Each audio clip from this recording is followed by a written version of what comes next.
Assalamualaikum warahmatullahi wabarakatuh. Good morning, everyone. Good morning for our special speakers, respected representative of the Indonesian Chemical Society HKI Jawa Timur, faculty members, researchers, students, and all participants.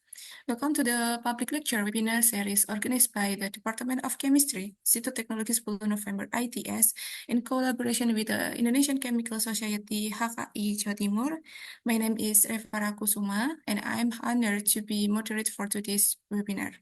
Before we begin, I would like to kindly ask all participants to turn on camera during the presentation session, and please keep your microphone mute to answer the smooth and interpreted session. It is now my great pleasure to introduce our guest speaker.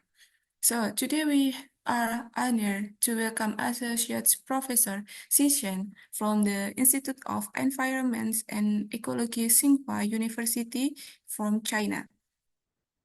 Professor Chen is a researcher in the fields of environmental catalysis, sustainable chemistry, and resource and valorization. She also serves as an editorial board member of several international recognized journals, including Journal of Assoc Material and Critical Review of Environmental Science and Technology. Today, Professor Chen will share her expertise through the topic of catalytic valorization of organic substrate to value its chemical envelope and how to strategy to publication in a high impact journal and best practice sharing session maybe. So we are delighted to have her with us today. And for Professor Chen, maybe it is your time to presentation your material, I think.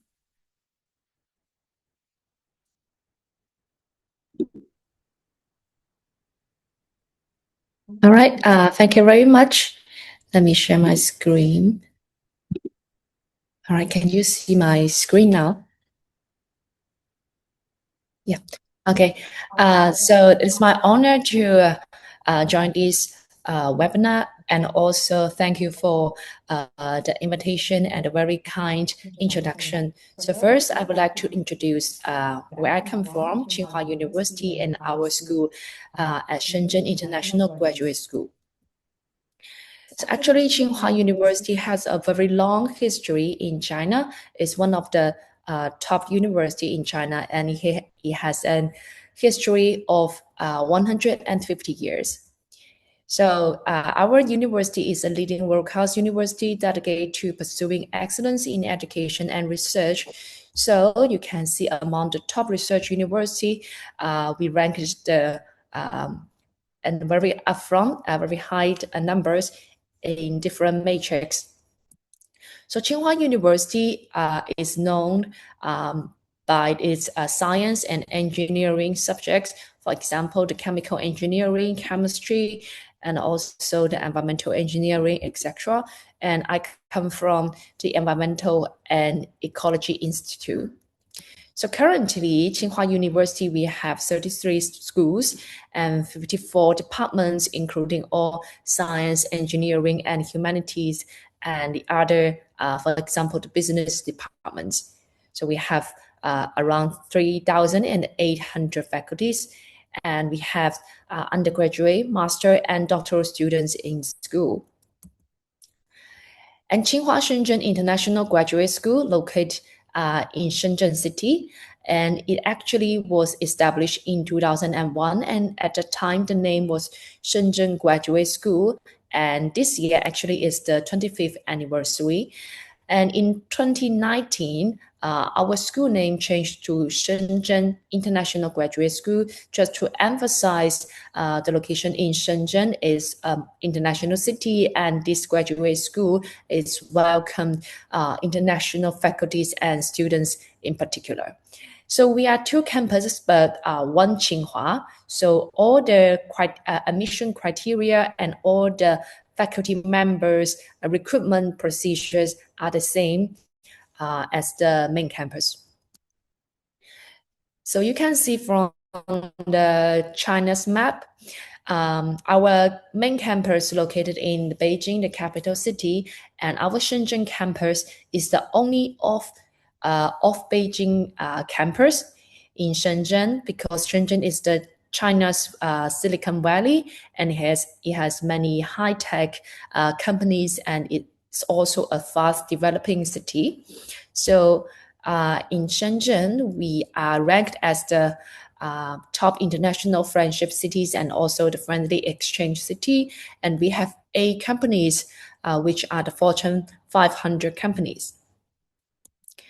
So here are some examples of the technology companies in Shenzhen. For example, Huawei, which is for the mobile phone, and Dajiang is for the drone, and ByteDance for the apps and internet technologies, and BYD for the electric car, and Tencent also for the for WeChat and other internet applicants.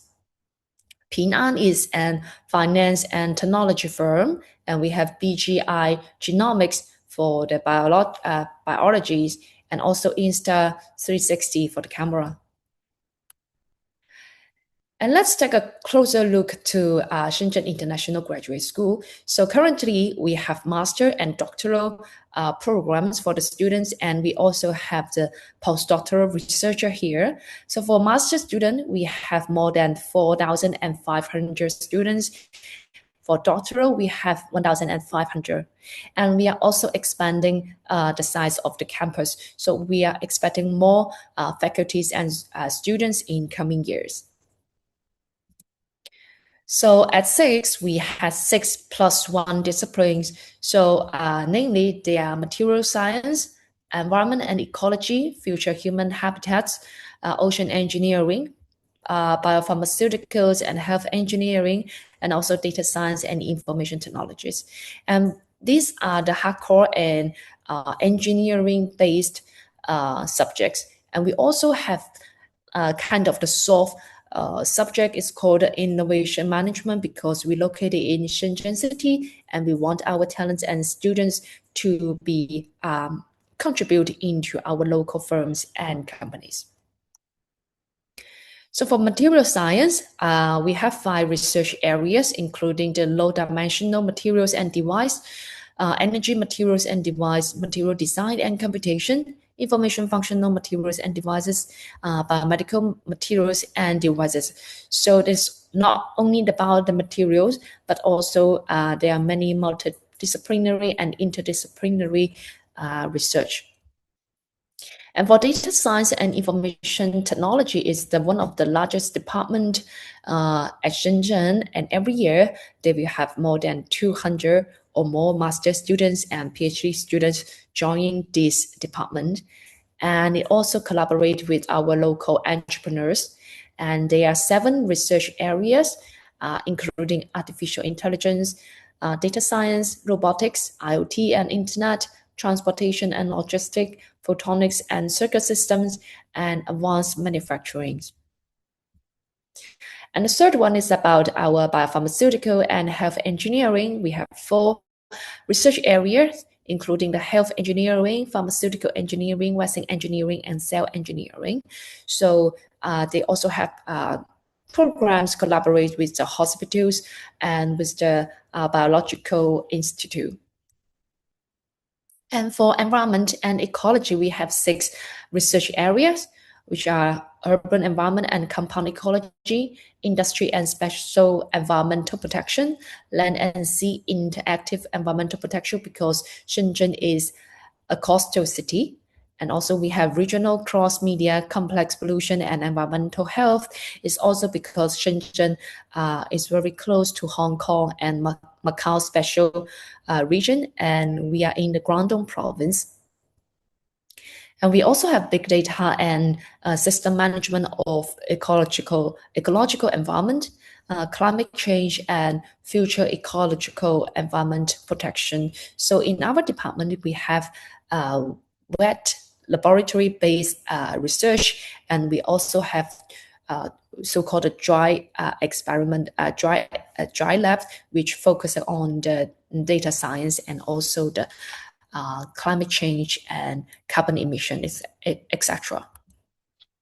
And for the future human habitat, we used integrate artificial intelligence and other modelings to have the future urban science and supporting technology system and research on digital architecture and intelligent construction, innovation centered in technological humanities for future habitats. They are building a smart and sustainable city for the future. And the next one is our ocean engineering. As mentioned, Shenzhen is a coastal city, so we have very abundant sea resources. So we have our own ship that can go to the South China Sea and to get the deep sea genetic resources and biodiversity samples. So in this department, we have deep sea engineering, coastal engineering and technology, and also marine ecological environment.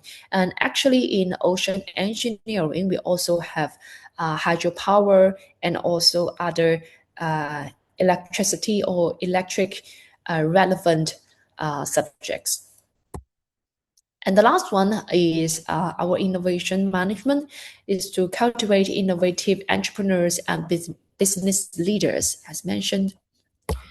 So currently we have 3 kinds of graduate programs provided in Tsinghua 6, which are the master degree programs, usually 2 to 3 years, and doctoral degree programs, and also direct PhD programs for bachelor holders.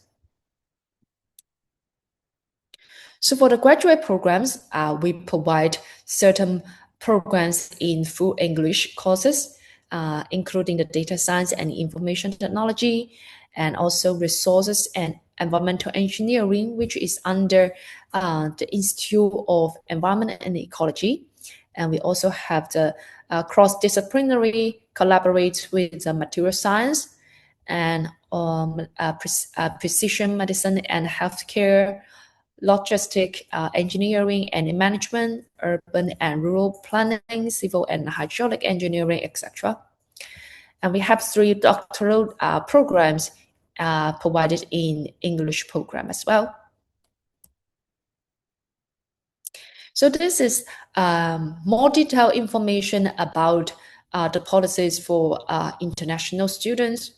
So we provide full scholarships, including the Chinese government scholarship, Tsinghua tuition scholarship, and 6 excellence scholarships. So the international students can apply one of the scholarships.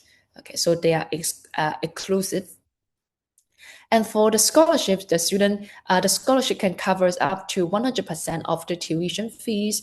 And on top of that, our research group will also provide monthly subsidies and living allowance for our students.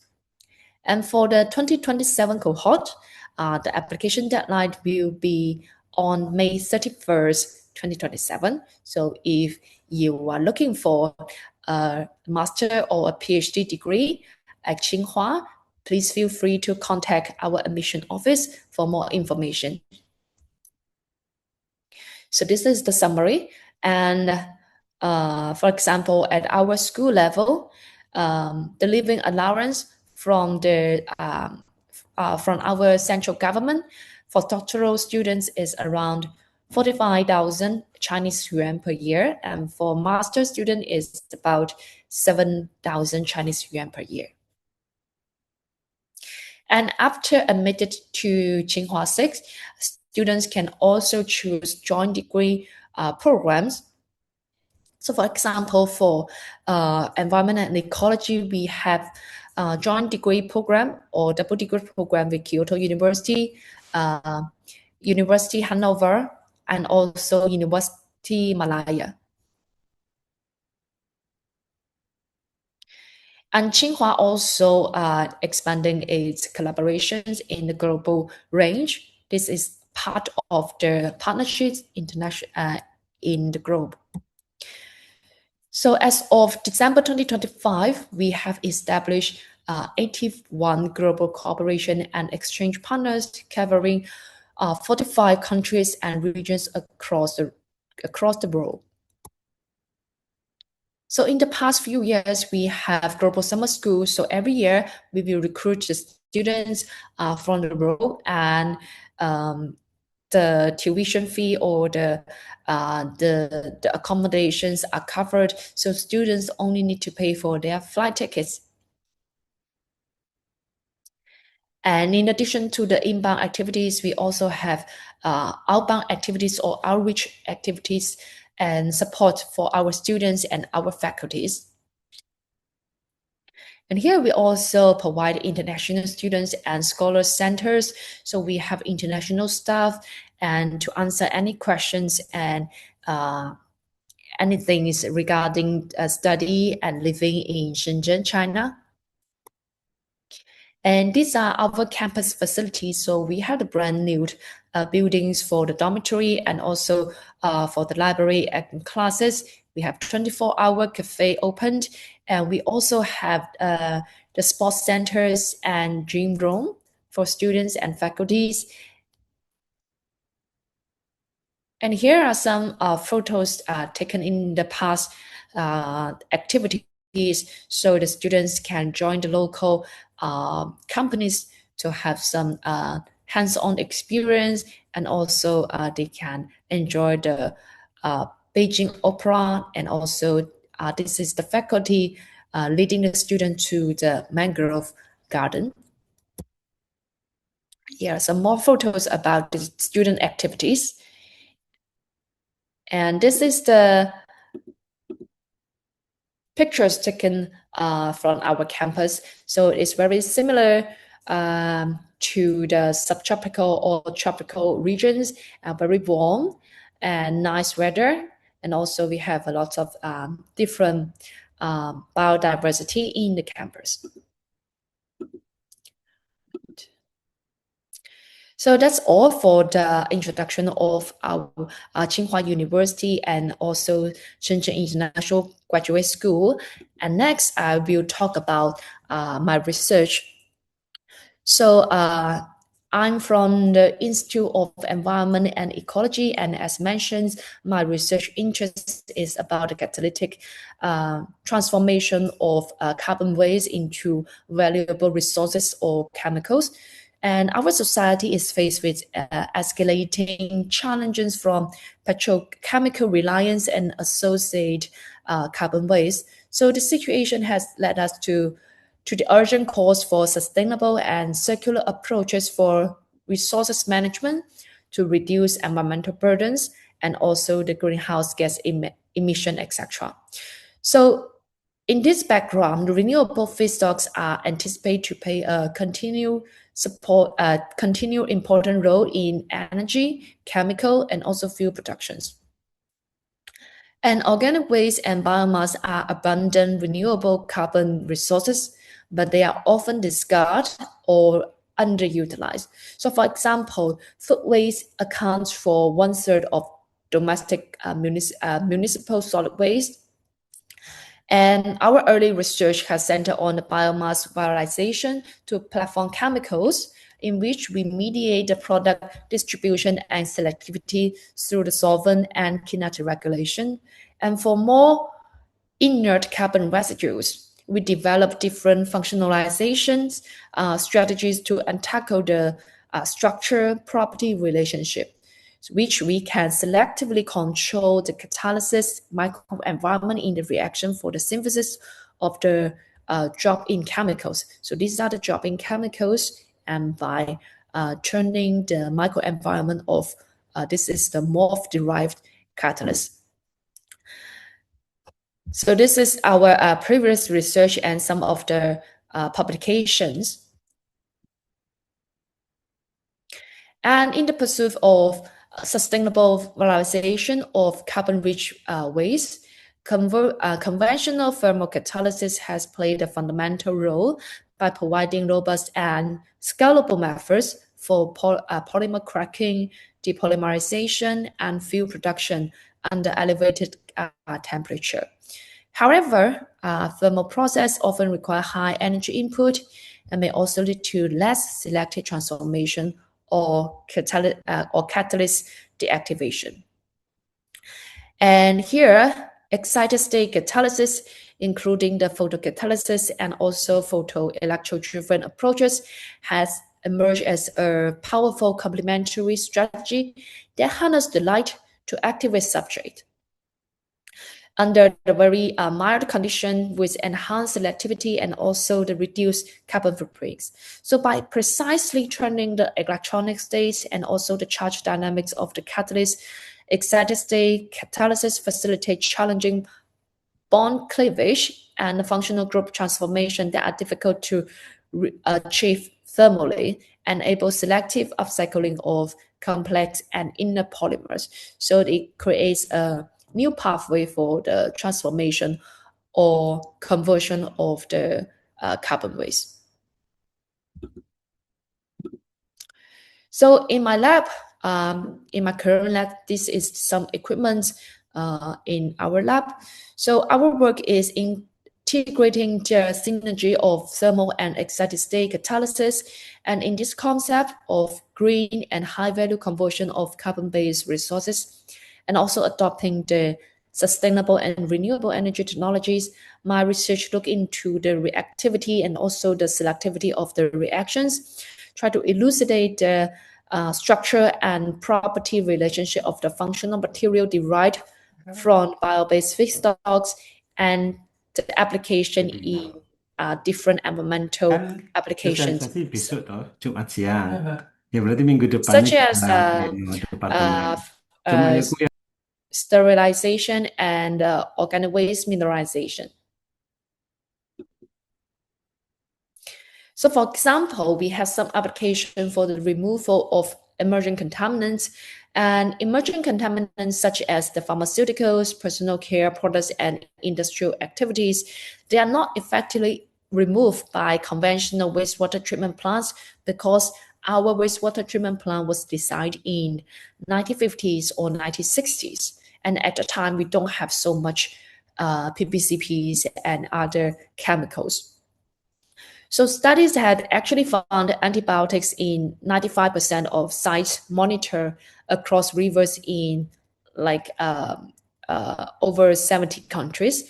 And the concentration in some cases will exceeding the safe levels by up to hundreds times. And many emerging contaminants are found in water at concentration as low as microgram per liter to microgram per liter. However, even at these trace levels, some emerging contaminants can have significant negative impacts on our aquatic environments and also the human health, and leading to effects like reproductive abnormalities, endocrine disruption, and even contributing to antibiotic resistance, which is a worldwide topic and worldwide concern. And photocatalysis actually offers a green and sustainable approach which can enable solar-driven degradation of environmental emerging contaminants by the photogenerate electron hole pairs. So we consider this as a green and energy efficient and low-cost removal methods. However, the photocatalysis shows even though they shows a promising approach in the diverse reactions in environmental and also energy application, the fast charge recombination kinetics, such as in the picosecond and the microsecond, limit the efficiency of photocatalytic reaction, which we're talking about at seconds and also like longer than seconds. So to tackle this issue, our team first designed a dumbbell-shaped nanorod with molybdenum disulfide tips, so which can efficiently separate the photo-induced electrons and hole spatially and demonstrate the simultaneous hydrogen production and also pollutant degradation at the same time. So we make use of the hole and electron at the same time. So how to design this morphology is by the surface energy and the ligand environment. using different solvents because the solvent polarity can modify the surface energies, so can direct the anisotropic growth that forms this dumbbell shape nanorods, and also with the molybdenum disulfide tips as mentioned.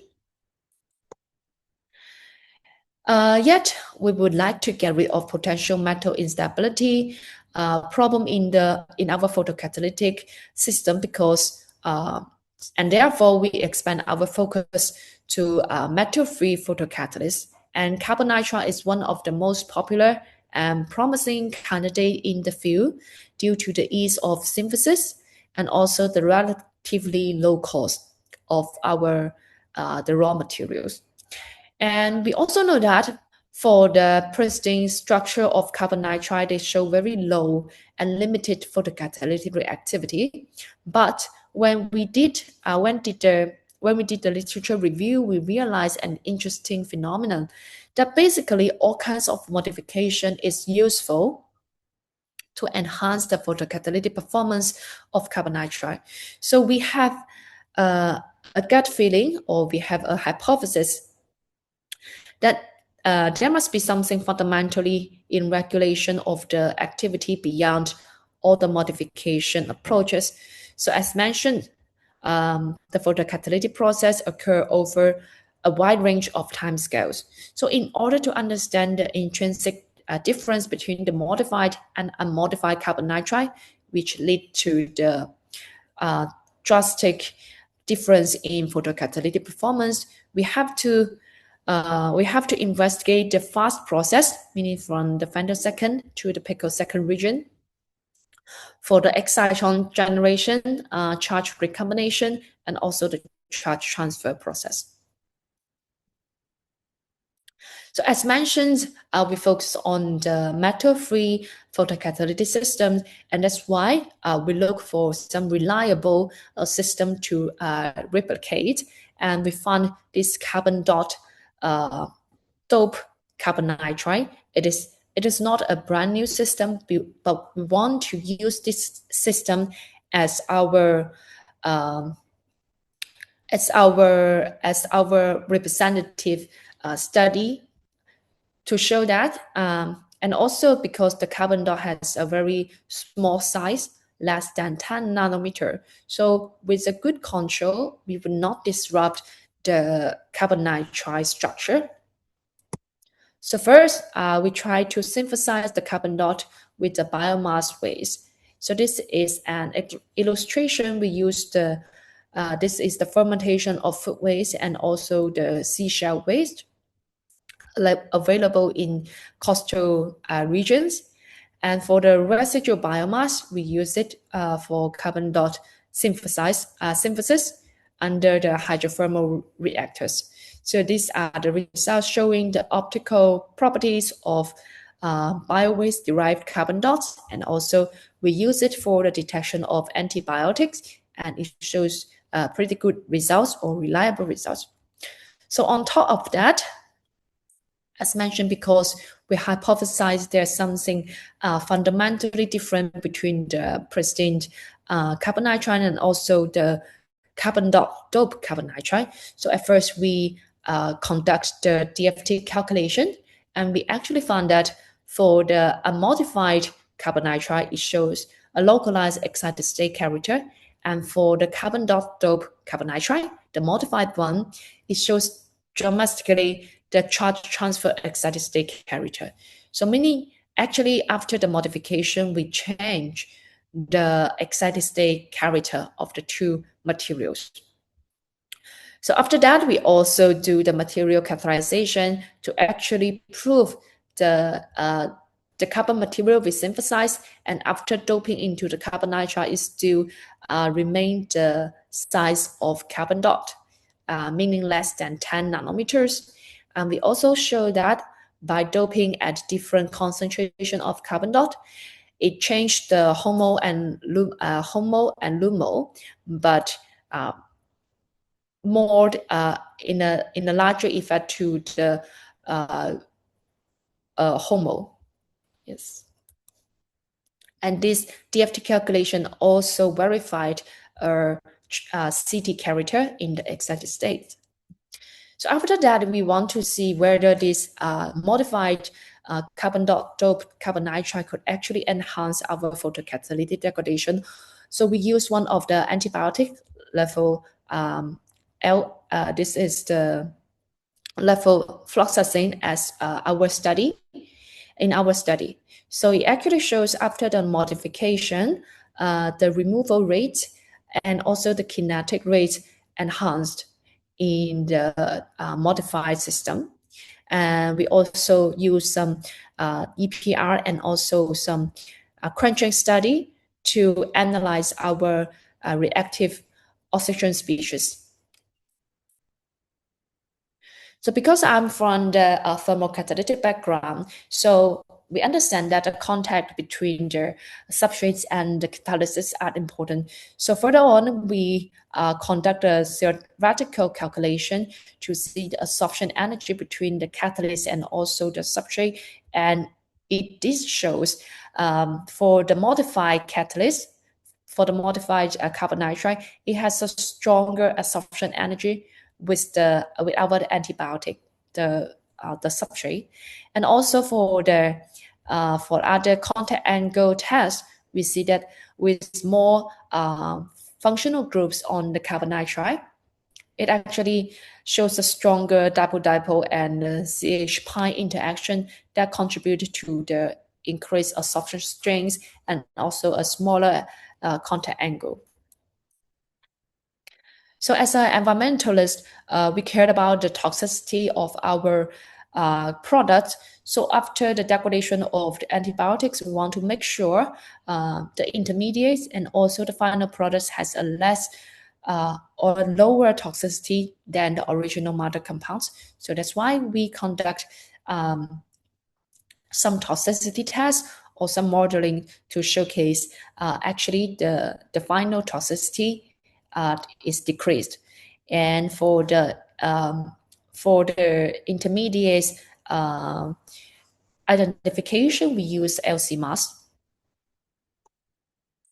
So here are more environmental application. We want to showcase the catalyst is robust or is stable in an actual environment. So we use different environmental samples. We took the samples from tap water, lake water, river water, etc., and also the sewage water, and we spike additional antibiotics into our samples, and it actually shows very good or similar degradation removal rate.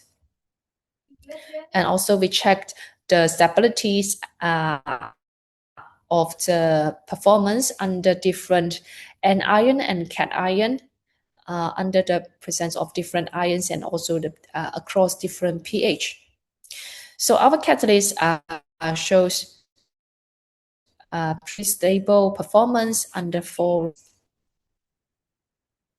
And as mentioned previously, we showed that under the hypothesis that the unmodified and modified catalyst has a change in the excited state characters, and we answer that by the DFT calculation, and also we show that in the actual experiment, the modified catalyst has a better performance, and furthermore, we use the photophysical approaches to further verify our excited state characters. So under this photoluminescence, we see the redshift up for the modified catalyst that also verified the existence of CT states, and we use the temperature dependent PL and to fix the excitron binding energy, and we see that with the increase of carbon dot concentration, the excitron binding energy actually lower. That means the excitron binding energy is easier to separate. Also, is the due to this charge transfer character. And the others are some electrochemical analysis to show that the charge carrier is easier to migrate or transport to the surface and to be utilized by the photocatalytic reactions. So after that, after we show that the excited state actually benefit excitron dissociation, and the following question is whether we can suppress the vibrational relaxation and to enhance the final utilization of our carrier. So in this work, we introduced deuterated carbon dot on top of the original carbon dot. So for our previous, so this is from other previous studies and also from our study collaborate with material science professors, we found that isotope actually would not change the energy level of our compounds, but it would lower the vibration frequency and also lower the zero potential kinetics. And that's why it could have some benefits in the long time regions, carrier, transport, and maintain. So we first, through MMR and also FTIR and isotope mass spectrum, we confirmed that the deuterated compound is synthesized, and also the deuterium content is up to 10%. So we also measured the band gap and also confirmed that deuteration has very little impact to the band gap. And more importantly, in the carbon dot carbon nitride and also the deuterated carbon dot carbon nitride, the excitron binding energy change from the 72 milli electron volt to 60 milli electron volt. And at the same time, for the excitron phonon coupling, it decreased dramatically from the 900 something to the 700 milli electron volt. So this data altogether, they shows that deuterated actually works in the vibrational suppression rather than changing the band gap of our catalyst. So later on, we'll further look into the time resolved results from the picosecond to milliseconds, and it shows a better kinetics and also the charge carrier. And as shown here, we use the methyl halogen as the electron acceptor, and in the deuterated catalyst, it shows a darker blue, navy blue, which means it has a better capacity for the electron extraction. So in the photocatalytic performance, this kind of kinetic turn out to be a higher hydrogen production. So compared to the non-deuterated one, it enhanced 1.7 times in efficiency. And compared to the pure non-modified carbon nitride, it enhanced more than twofold.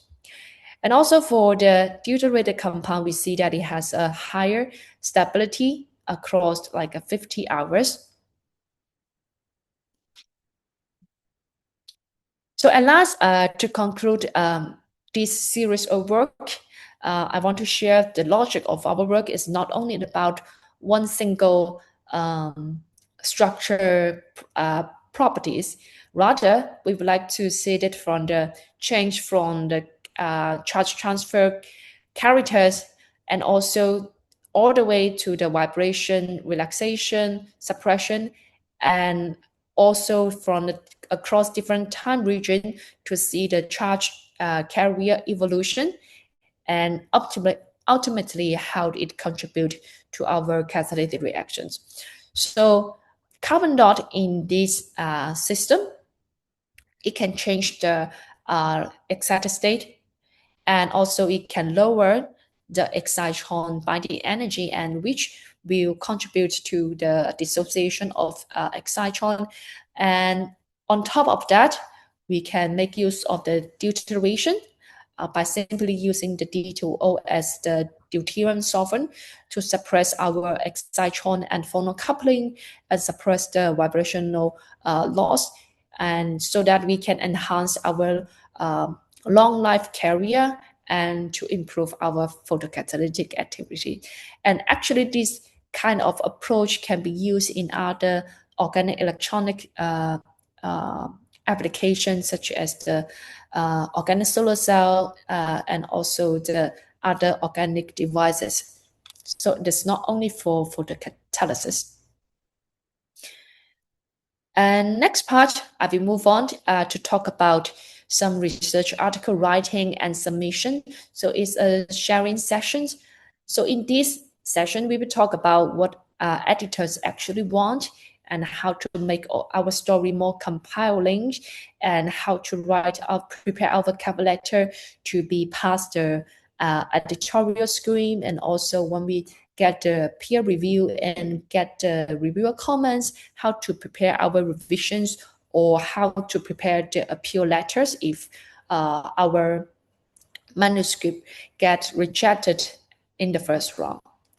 So first of all, it's important to understand what our editors actually want. So because I'm also serving as some editorial board members or guest editors for some journals, so I have some experience in this evaluation process, and especially for the top tier journals, the editors will look into the broad significance and also the conceptual novelties. And actually the novelty is it's the most basic and the first principle for evaluation.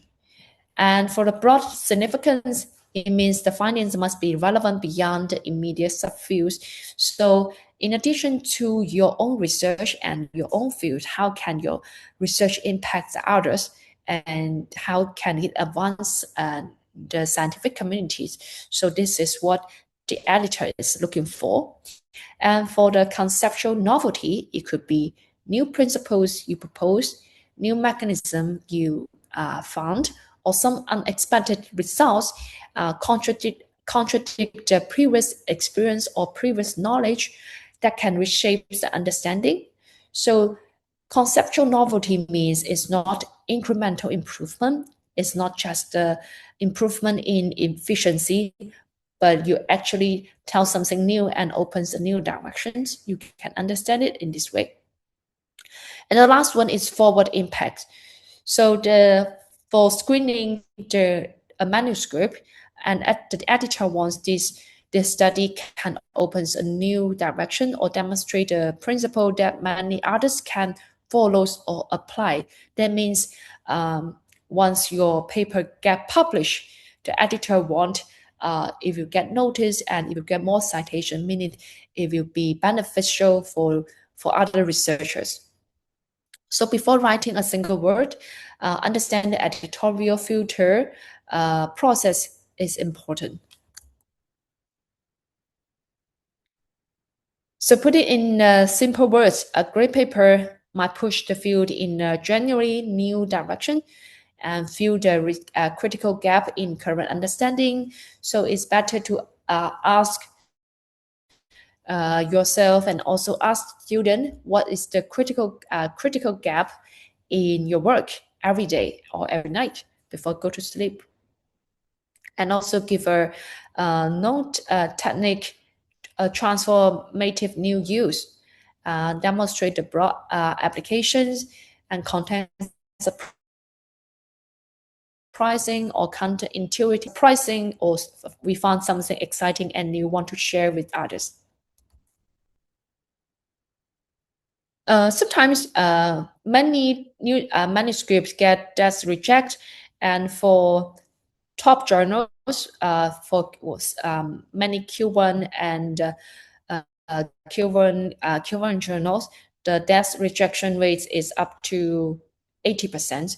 So it's a norm not to get passed in the first hand, but we need to understand what are the triggers for the desk rejection. So the first one, the most important one, is the out of scope, whether it's not matching the journal's actual audience or the editors think it's just incremental advance rather than the real breakthrough in science. And also try to avoid any hype in title or abstract meanings. Some journals will deliberately avoid ambitious words such as surprising or advancing or some and some big word. So try to tell the mechanisms and new findings in the most straightforward message.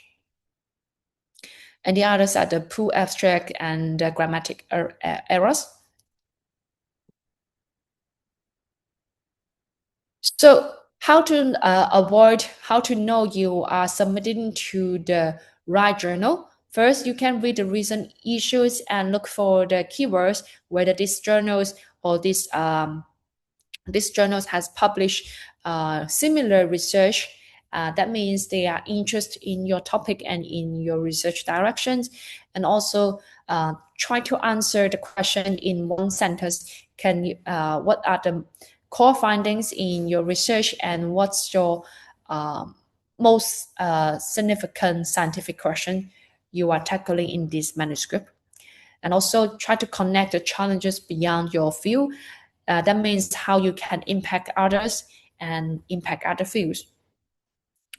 And the last two is about how to write efficient abstract.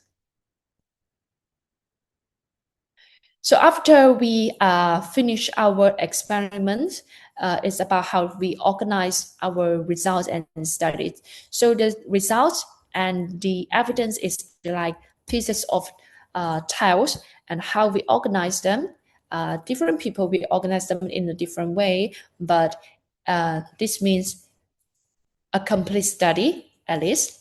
But if we can try to reorganize the study, or we try to look into it in a different way, then we have a different patterns, and sometimes it's a more maybe you can say the more artistic patterns to some point of view. And what I want to emphasize is science is also an art, and science is also about sales, how to sell your story to others, and how to make your editor and reviewer also feel the same excitement as you are. And compared to these two, it's about how we rearrange our data or logic in writing. But some people will still prefer the first pattern than the second one, right? So it means submitting to the right journal is important, because different people or different journal, they have different standards and they have different scopes. So fitting the scope and aims of the journal is the most important thing. And how to push our work to even a higher journal or high impact journal is we can prepare more different tiles in the research processes. And also when we revisit the data with different perspectives, we can also have some surprising or in more inspirations. So when we have the write the story or prepare the manuscript, you can tell the story to your kids, to your parents, or even grandparents, and see if they can understand. If you can say it if they can understand your story, that means you are telling a good story and it is a good science. So writing science is telling stories about nature. Paper needs compelling structures.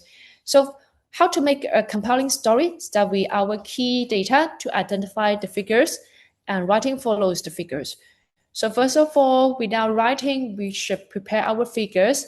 So from figure 1 all the way to the last figure, this is our logic, is like the director's book. And then try to convey only one message per paper. So this will be the key findings in your abstract, in your introduction, and also your conclusion. Try not to put everything into the plate because this will be confusing, and try to just convey one clear message, and that's enough. And when we prepare the manuscript, because the manuscript is not a notebook, so we are telling the story, so try to reorganize the order logically rather than chronologically. So every section, because I see some students preparing the manuscript is like quite separate, like each figure just tell one evidence and then it's not connecting to the next. So the coherence or the connection between the paragraph is important. It's like you're watching the drama for the first episode and then you want to watch the second episode. And also be clear, not clever. So don't try to use more words that is not usual. Just try to use usual words and ordinary words. Just convey the message clearly, and that's enough. And the last one is what I just mentioned. Try to sell your story to non-scientists, to your family, and if they can understand your work, you can get a good paper out. So for the grade paper, it's all the way from the cover letter, how you select your title, how you draft your abstract, all the way to the main body. So for the cover letter, it's a message, your first few minutes, or you can see it as a pitch with the editor. So in the cover letter, you should mention about what was done and why it matters. Why it matters not only for your field, but also for the journal, for the community. And also you need to say about what's the advance over the private work.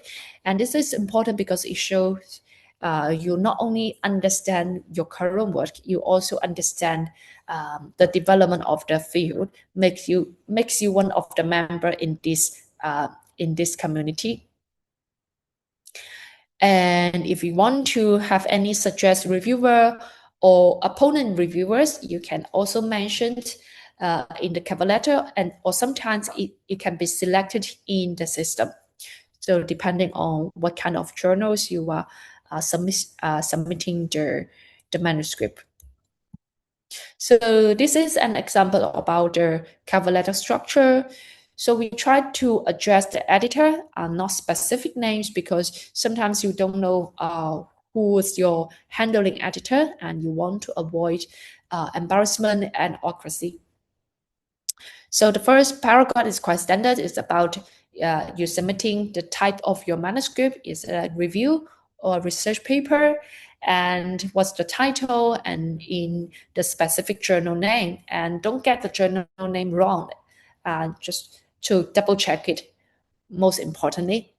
And in the main body is about the pitch, a very brief context about your the direct relevance to your findings, the key ones, and how it advanced the science and why it fits the journals. This is important because for the editor, they are choosing the right papers for the journals and for their readers. All right. So the last one, you can suggest the possible referees with the email and also with the affiliations. And also at last, you could also talk about one sentence to talk about why it fits the journal again. So for the title, we have the so-called ABCDEF rule: be accurate, brief, clear, decorative, engage, and focus. So try to avoid questions, try to avoid puns, and try to be not to be too specific, but interesting for people to get into your paper. So for the abstract, here are some questions we can ask. So why did you do this work? And what did you do in the work? and how did you do it is the methods, and what did you show is the findings.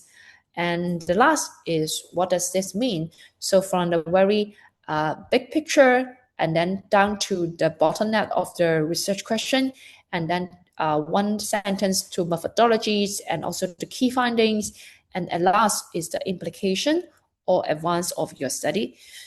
So I have a closer look to the this abstract formula. You can see using the 1 or 2 sentences for the introduction to the topic, and one sentence, it could be a longer sentence, it could be a short sentence about the key problem in the field. And then is your key results. Also with you can integrate the methodologies into this part.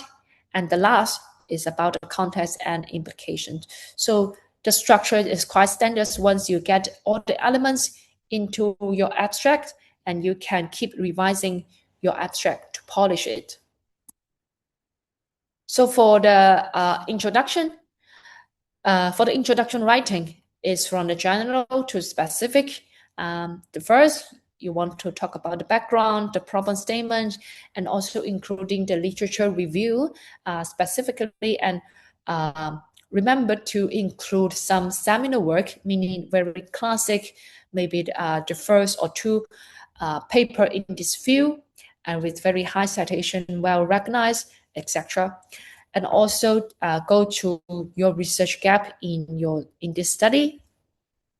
And with a more focused paragraph, we want to talk about your research objectives, your idea, and how this research was conducted.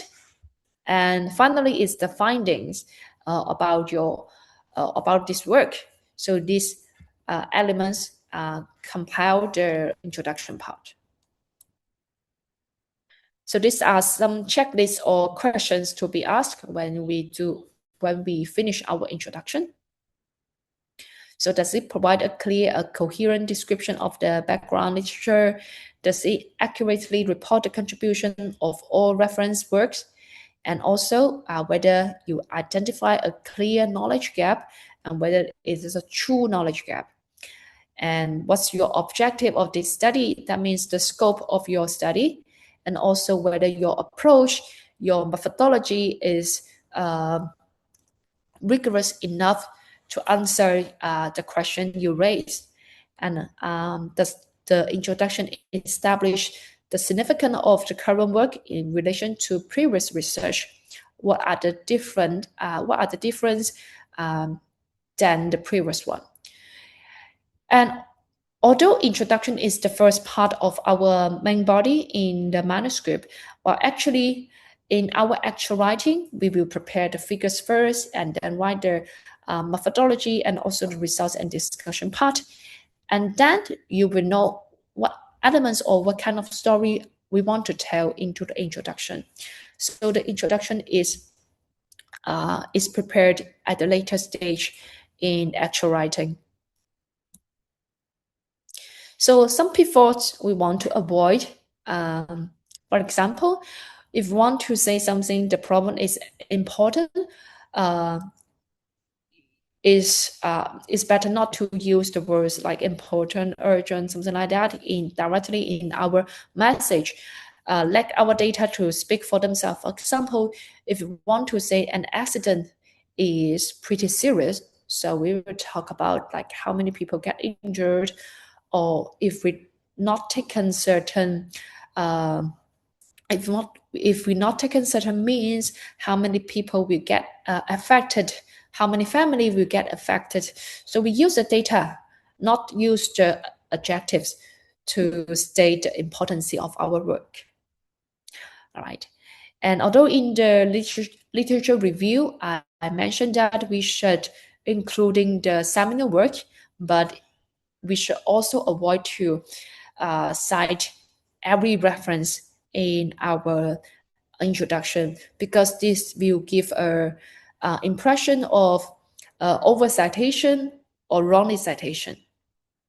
Okay, and when we do the literature review, sometimes we will find conflicting findings, and this this often is the cutting edge for us, or the direction for us to continue or to start our experiment, because we find something interesting, we find something unanswered or without a consistent conclusions. And so we should not see it as a negative thing. We actually could find it very beneficial for our research and also our research questions. And the last one is to avoid some high words. For example, the first ever revolutionary, because the first ever work doesn't mean it was doing. It just means nobody, maybe nobody, but maybe you don't know. Somebody else has already done this kind of research. And for the results and discussions, as mentioned, use logical, not chronological order. And when we write the paper, we complement and not repeating our figures. So just highlight the key features from the figures and reorganize them with our words, and include key quantitative values. So in the writing, some students will like to use higher, lower, such kind of adjectives without a quantified values. So in scientific papers, numbers are very important. So try to use more numbers to convince the reviewer and convince the reader.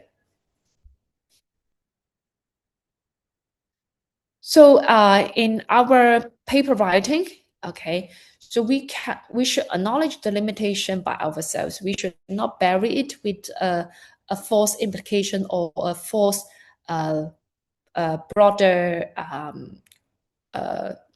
visions, because the reviewers will find the limitation anyway. So it's better we stress the limitation ourselves and also make it clear our objective and scope in this study. And for the conclusion, there actually is a mirror structure to the introduction, but here's a pivot. Is about many students will try to copy the abstract into the conclusion, just use it in a reverse way, which is not a good practice. So for the efficient conclusion, we first conclude again what are the key findings in our study and what's the meanings of these findings to the society, and we zoom out again to talk about the implication. What are why should the readers and why should the reviewer care about this study? How can others follow your work for the further studies? So here are some examples with the illustrations. So an abstract is like a movie poster. An efficient movie poster is with the elements and with the features, you can understand whether it's a happy movie, it's a romantic movie, it's a movie about kids, education, etc.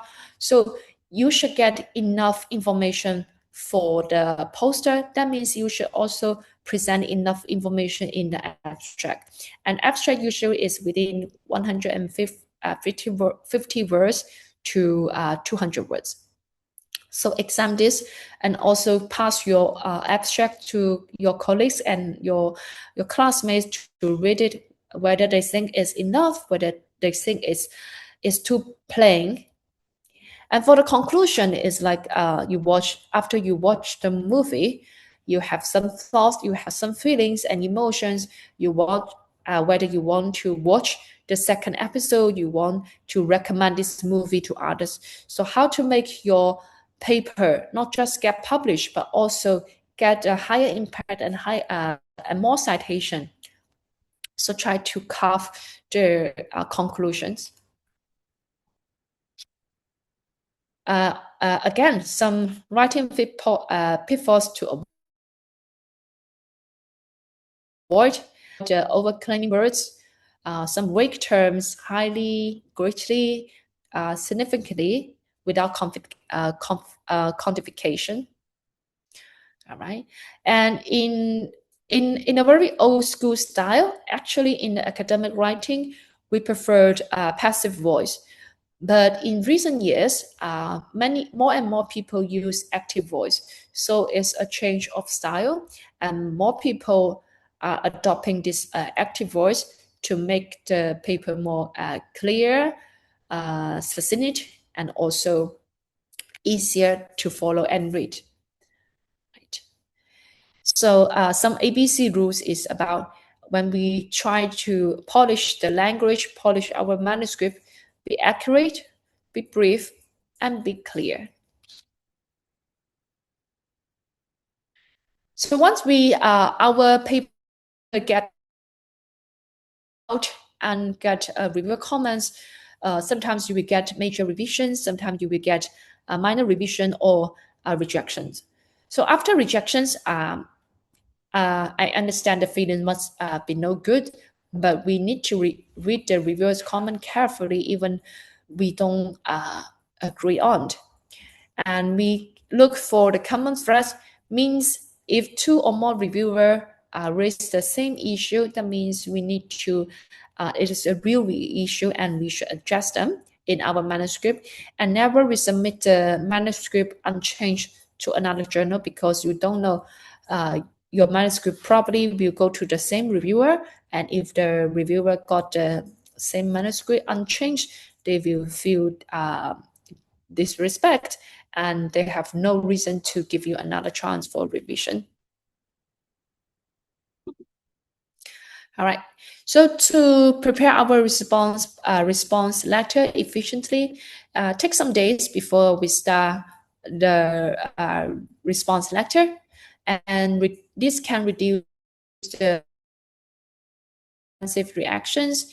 And we usually opens with a summary about the main changes in the letter, which helps the editor to navigate what kind of revisions we made.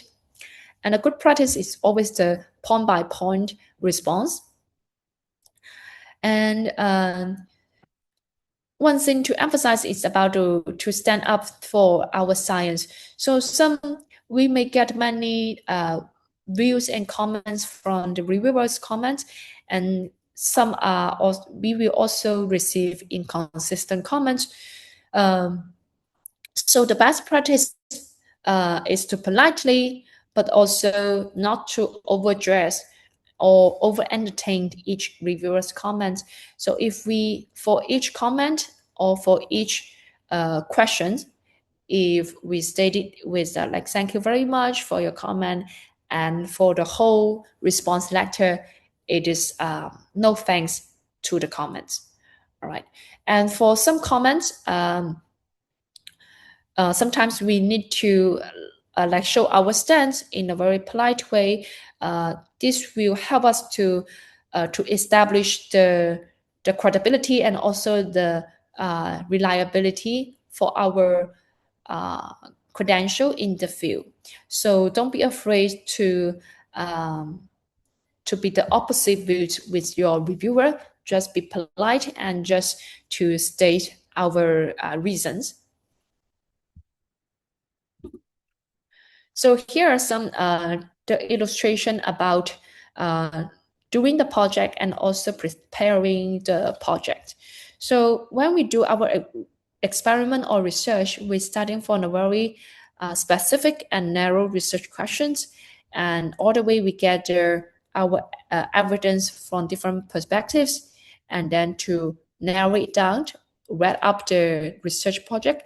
But when we present the project, we need to zoom out and to tell the background information to your peer reviewers, because they may not work in the same field as you. They may just like remotely related to your field.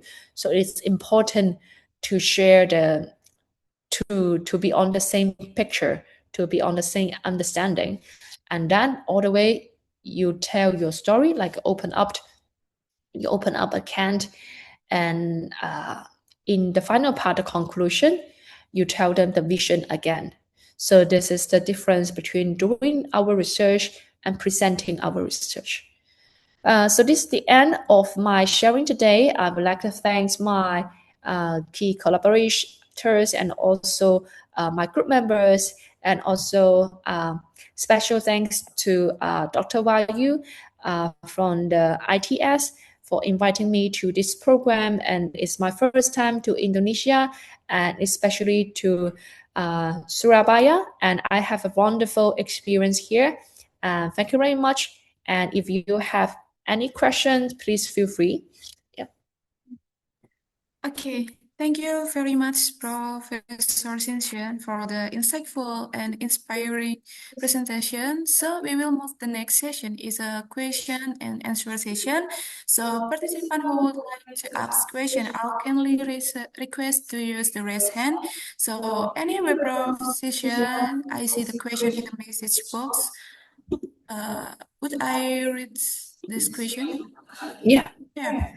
Okay, the question first is, the hydrogen gas more reliable to degradation of emerging pollutant than CO2 and water?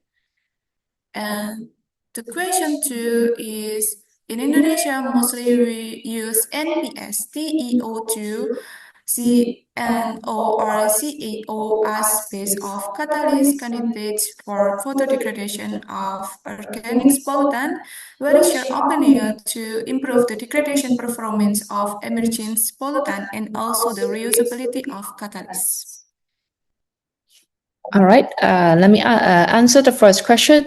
The first question is, hydrogen gas more reliable to degradation of emerging pollutant than CO2? Oh, in our first project, actually, hydrogen gas is one of our products.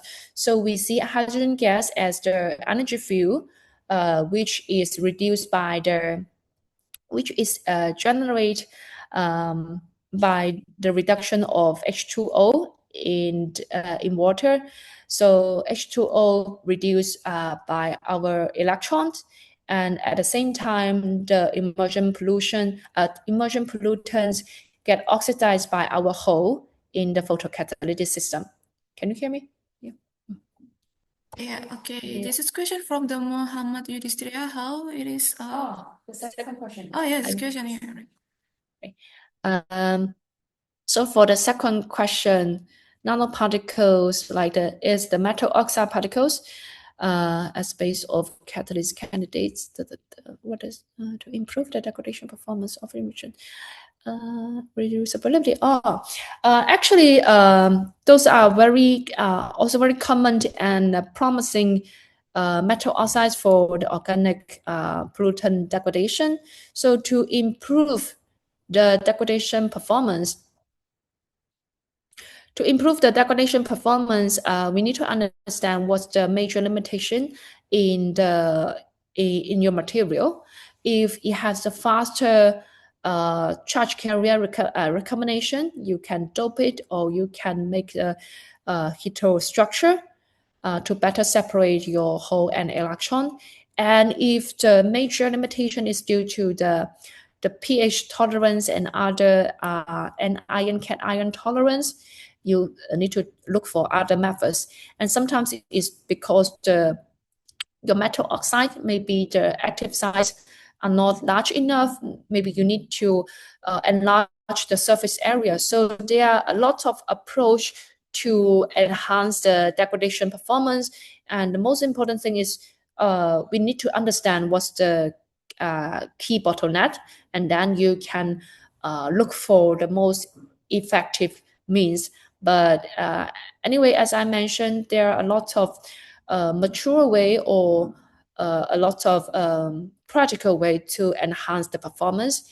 And for the reusability of catalysts, because the nanoparticles actually they tend to aggregate in your water, or like the carbon, like the graphene oxide or the other hydrophobic nanoparticles, they do not like to disperse in water.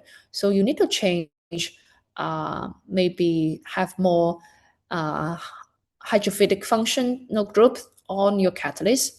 This is one point. And for the other point is we need to have some stabilization methods to our catalyst. So actually for these metal oxide catalysts, you can embed them or you can absorb them to the sponge. So it is kind of absorption or it's kind of the fixation of your catalyst, and to slower is leaching. So that's how you can make it more reusable. And another method is about to absorb it to a membrane system, because a membrane is very widely used in the water treatment. And you can also integrate this kind of water treatment technology with your photocatalyst. But you have to choose the right membrane, and then you also need to be careful about the loss of activity, because once it's get fixed on the membrane, it also decrease your active size and your photocatalytic capacities. So there are some trade-off between the activity and also the reusability, but currently we have many methods to do that. So yeah, it's practical. Okay, thank you for the professor session. And how do Mr. Muhammad Yudhistira, do you have a response to this answer? Yeah, Mrs. Chen, nice to meet you. Can you hear me? Hello? Yes, I can hear you. Yeah. Yeah, my name is Muhammad Yudhistira Aziz. I'm from Bandung, from ITB, Chemistry Department of ITB. It's very insightful for your presentation. I think in Indonesia, maybe just 30% or 40% your research can develop in here, because we still progress, and many materials we must develop and explore the functionality material for photocatalysis. So for the second question that I ask you, mostly in Indonesia we use metal oxide types like titanium oxide, zinc oxide, and cerium oxide, and we adjust and characterization the material with other materials like composites material, and characterize with their crystal structure, like maybe a combination with amorphic and crystalline structure. After that, we evaluating the band gap for more for the catalyst, for more evaluate the degradation. Yeah, normally the goal for degradation for organic pollutant to produce the CO2 in water. And for hydrogen gas, normally we still progress and we modify the catalyst or evaluation the photocatalyst parameter like the times and the intensity, the length, for example. So yes, I want to inform you about what photocatalyst in Indonesia still progress to degradation organic pollutant. Mostly the organic pollutants we use dyes, but now we change with like POPs or emerging pollutant pharmaceutical, and also the pesticides compounds, but still progress in water. But the important things to evaluate also about the when you apply it into wastewater or samples. Normally I have already used the zinc oxide or titanium oxide and to organic pollutant like PAH, polyaromatic hydrocarbons, and we find good result and still progress to apply to samples, water samples. But we have a problem about the matrix effect. So the matrix effect, in Indonesia, many problems about the toxicity in organic pollutants. sometimes organic pollutants can transform to another more complex pollutant. So to identify and separation, still also another project to our lab. But photodegradation, I think the matrix effects for degradation, to evaluate the degradation for the samples, difficult to need a new problem to photocatalyst degradation for photodegradation the organic pollutants. So I need to suggest and also opinion for evaluate the matrix effect, but for apply for samples, and also about the chemometrics studies. Normally we evaluate the correlation when we optimize the performance of the catalyze when we photodegradation, and what should we do to improve the certain parameters that we need to improve. So have you any experience to evaluate with the chemometric studies for the performance or the composition of the catalyst when we combine with another catalyst, for example, for photodegradation? Maybe just two questions about that, because in Indonesia or in ITB, we use the chemometric just for see the correlation and also for monitoring organic pollutant. For example, it's sure we use that. And about the photodegradation, just for the correlation when we see the performance and the composition of the material catalyst. So if you have any insight to apply the chemometric studies in this, maybe can be we improve to chemometric studies to our result. Thank you. Thank you for your questions and also your sharing the experience in Indonesia. Actually, we have applied our photocatalyst to water samples, but only in our laboratory setting.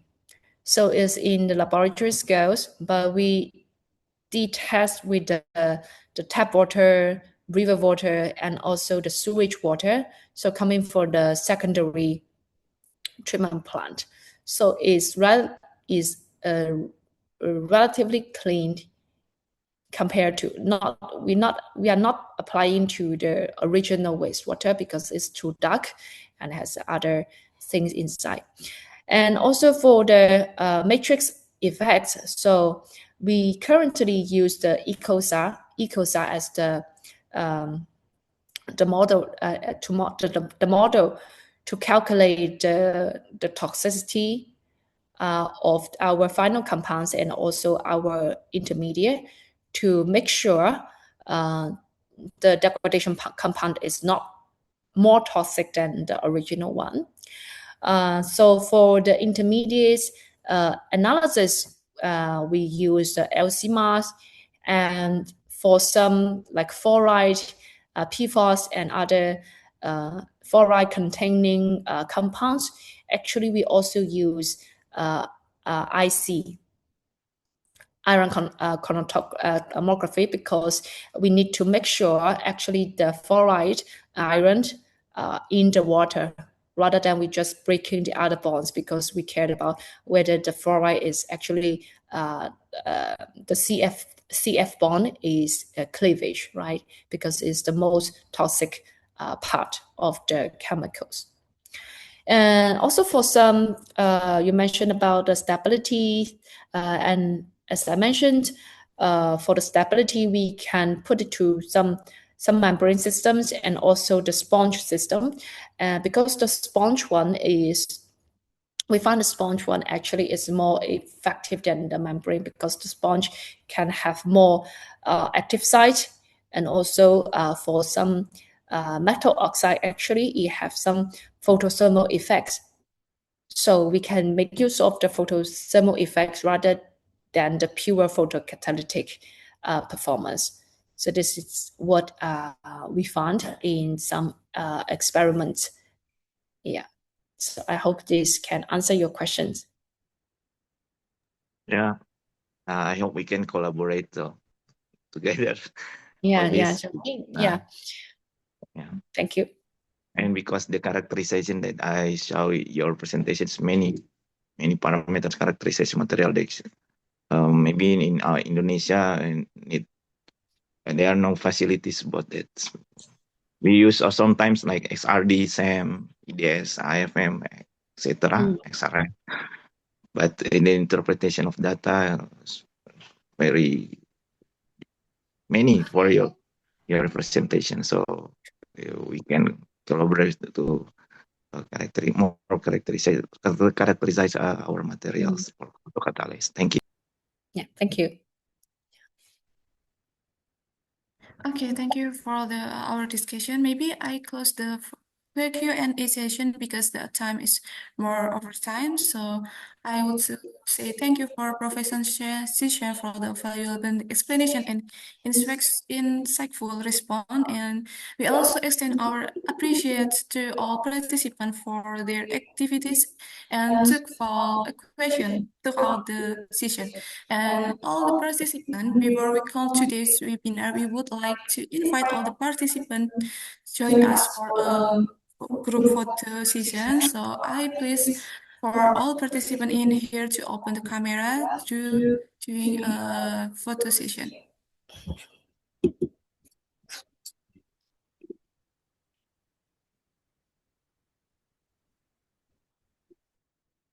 Yeah, are you waiting another participant to open camera, please?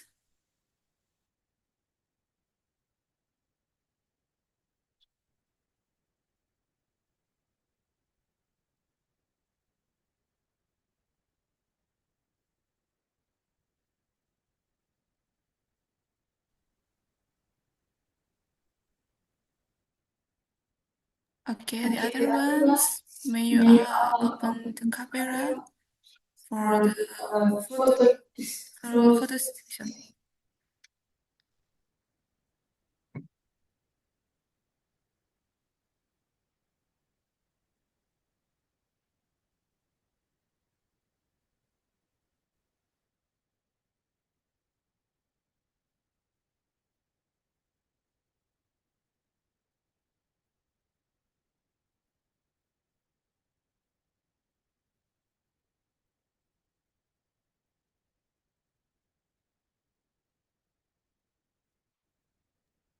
Okay, maybe we can start the photo session. Can you help me, Pedro?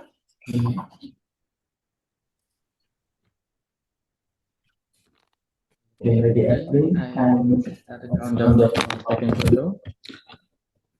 In 3, 2, 1. Maybe there's only one slide. There's only one slide. Maybe So another pause. another box. 3, 3, 2, 2, 1. 1. Okay.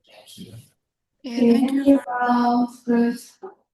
all the participants. So we have now this the end of today's public lecture webinar series on behalf of the Department of Chemistry Institute Teknologi 10 November Surabaya and the Indonesian Chemical Society HKI. We would like to express our sincere gratitude to Associate Professor Chen for sharing her valuable knowledge and experience and insights with us. So we would also like to thank all participants for your attention and participants in today's webinar.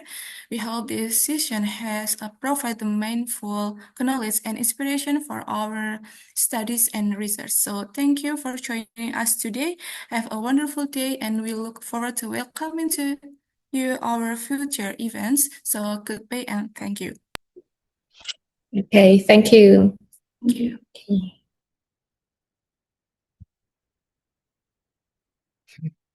Okay. Maybe all the participants can leave Zoom meeting because it's over.